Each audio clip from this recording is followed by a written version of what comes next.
राधे राधे महाराज जी।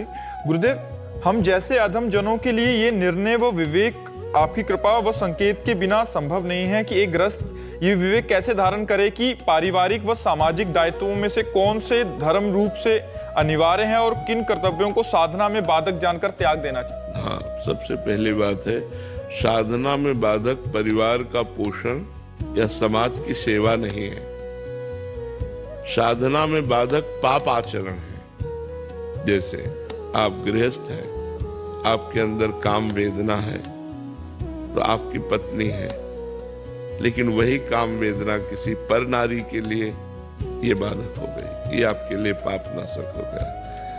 आप गृहस्थ हैं, आपको धन कमाना है, धर्म युक्त अपने कर्तव्य का पालन, किसान है, व्यापारी है, जो भी है, आप अपने धर्म का पालन करते हैं। सबको पता है ये बेईमानी है और ये धर्म है, सबको पता है कि अब मैं बेईमानी कर रहा हूं, अब मैं धर्म कर रहा हूं। तो धन कमाना है, हमें धन चाहिए, गृहस्थ है, लेकिन धर्म युक्त आचरण से, पापाचरण से नहीं।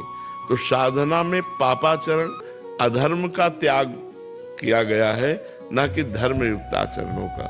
अगर धन नहीं होगा तो हम अपने परिवार का पोषण नहीं कर पाएंगे, परिवार का पोषण नहीं कर पाएंगे तो भक्ति कैसे होगी। भाई, भजन के लिए भी तो हमारा कर्तव्य कर्म पूरा होना आवश्यक है। अगर कर्तव्य कर्म पूरा ना हुआ तो फिर भजन नहीं होगा। फिर ये भी बात समझ लो, अब घर में गए तो आवश्यकताओं की भरमार है और आप धन कमा नहीं रहे, माला लिए घूम रहे, तो न माला में मन लगेगा क्योंकि अशांति है सब जगह। तो खूब मेहनत से धर्म पूर्वक धन कमाओ, परिवार का पोषण करो, और जिन वासनाओं की पूर्ति से अपनी उपासना में बाधा नहीं लगती, धर्म पूर्वक अपनी वासनाओं की पूर्ति करो। गृहस्थ आश्रम में जो धर्म है वो ऐसे है। गृहस्थ आश्रम में त्याग प्रधान नहीं है, विरक्त आश्रम में त्याग प्रधान है, गृहस्थ आश्रम में संग्रह प्रधान है। अन्न धन वस्तु आदि का संग्रह करना, परिवार का पोषण करना, भगवान का सुमिरन करना, धर्म पूर्वक विषयों का सेवन करना। ऐसा थोड़ी कि विषयों का त्याग है।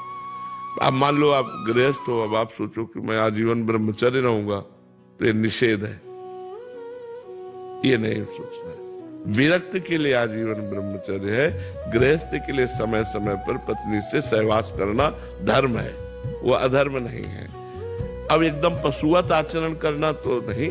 इसी तरह पूरे विषय को ले ले कि धर्म पूर्वक सेवन करना वो हमारे लिए विधि है और अधर्म का निषेध है, अधर्म का त्याग है, तो हमारा परमार्थ बन जाएगा। अब सामाजिक और पारिवारिक, तो प्रधानता पारिवारिक की देनी है। द्वितीय में समाज है। मान लो ये बीमार है और एक घर का व्यक्ति बीमार है, तो इनकी बीमारी के लिए अगर हमारी श्रद्धा है, हमारे पास 100 रुपया है तो हम दे देते हैं, लेकिन हमें ये देखना है कि जेब में 400 रुपया और होना चाहिए 100 देने के बाद, क्योंकि हमारे घर में भी बीमार है और भी व्यवस्था है। तो अपने परिवार की सुख सुविधा देखते हुए हम परमार्थ करें, दान पुण्य परोपकार अपने परिवार को दे। देहाती भाषा में कहते हैं उतना पैर पसारिए जितनी लंबी चादर हो। तो हमारे को पता है कि हमारी जेब में 500 रुपए है, 100 से इनका काम चल जाएगा और 400 से हमारे परिवार का पोषण और बीमारी का काम चल जाएगा, तो हम 100 दे सकते हैं। लेकिन और हम 100 नहीं निकाल पाएंगे क्योंकि हमारा परिवार भी है। तो हमें परिवार की प्राथमिकता रखते हुए परोपकार करना है। हाँ, कहीं ऐसी बात आ गई कि कोई भूखा है, तो आज हम भूखे रह सकते हैं, परिवार नहीं, आज हम भूखे रह सकते हैं, अपने हिस्से का भोजन आपको दे देंगे, आज हम उपवास कर लेंगे, हमारा परिवार पावे आप पाओ, हम उपवास कर लेते हैं। ऐसे विचार पूर्वक चला जाता है।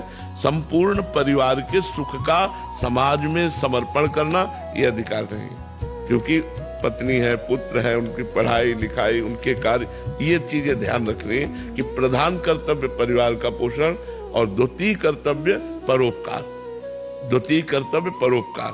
तो अपने परिवार का पोषण करते हुए परोपकार करना, नहीं ऐसे परोपकार में जिसमें पूरा परिवार छिन्न भिन्न हो जाए, परेशान हो जाए, ऐसा नहीं कहा गया।